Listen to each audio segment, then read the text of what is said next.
Alors, je m'appelle Aurélie Hainaut, je suis équithérapeute au centre équestre de Ballon-Juigné. Je me suis formée à la Société française d'équithérapie, située en Sarthe, et diplômée, en tout cas en exercice depuis 3 ans maintenant ici.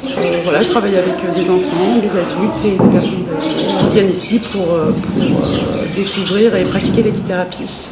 Donc, comment définirais-tu en fait ton métier? Qu'est-ce que l'équithérapie? Alors, l'équithérapie, c'est une activité de soins. Une activité thérapeutique. On ne vient pas faire de l'équithérapie pour apprendre à monter à cheval, mais on vient bien quand on est dans un processus de soins, avec l'idée d'être dans un mieux-être. Voilà, ça s'adresse à une population très variée, ça peut être des enfants, des adultes, des personnes âgées, avec ou sans une grande mobilité et sans forcément avoir de connaissances en tant que cavalier. Donc on peut même avoir un peu peur des chevaux et venir faire de l'équithérapie. L'équithérapie en soi, c'est assez nouveau dans les termes. Après, la pratique de la médiation avec l'animal, ça existe depuis très très longtemps. On a introduit l'animal, les chiens, les chats, les petits, les lapins, les oiseaux dans les hôpitaux psychiatriques il y a très très très longtemps. Comment tu décrirais le profil des gens qui viennent te voir pour te demander ton aide? Pour venir faire de l'équithérapie, il faut être dans une démarche de soins. Et en général, les gens ils cherchent quelque chose qu'ils n'ont pas encore testé. Donc ça change un peu des thérapies ordinaires, parce que là on est dans un contexte un peu particulier et on est en présence du cheval. Donc un élément assez particulier dans la thérapie.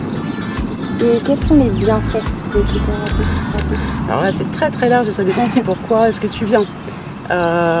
Tu peux venir rechercher du bien-être dans ton corps, tu peux venir rechercher du bien-être plutôt au niveau psychique et puis parfois ça va être aussi un peu au niveau cognitif, c'est-à-dire faire travailler la mémoire, les repères dans l'espace, les repères dans le temps.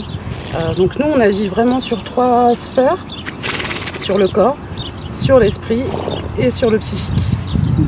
Une relation triangulaire entre le patient, le cheval et le thérapeute. Et est-ce qu'il faut des chevaux spécifiques pour exercer Alors oui, il faut des chevaux spécifiques. L'idée c'est d'avoir des chevaux un peu de taille différente. Donc je travaille avec des petits poneys, je travaille avec des moyens et puis des grands comme Mozart qu'on a juste là derrière nous qui va être plus porteur. Et est-ce que cette activité-là, elle est remboursée au niveau de tout ce qui est sécurité sociale? Alors c'est là où ça serait intéressant d'être reconnu par l'État, c'est que du coup les gens pourraient... Voilà. Mais c'est pas le cas. Alors certaines complémentaires prennent en charge quelques séances d'équithérapie comme l'ostéo aujourd'hui. Il y a certaines mutuelles qui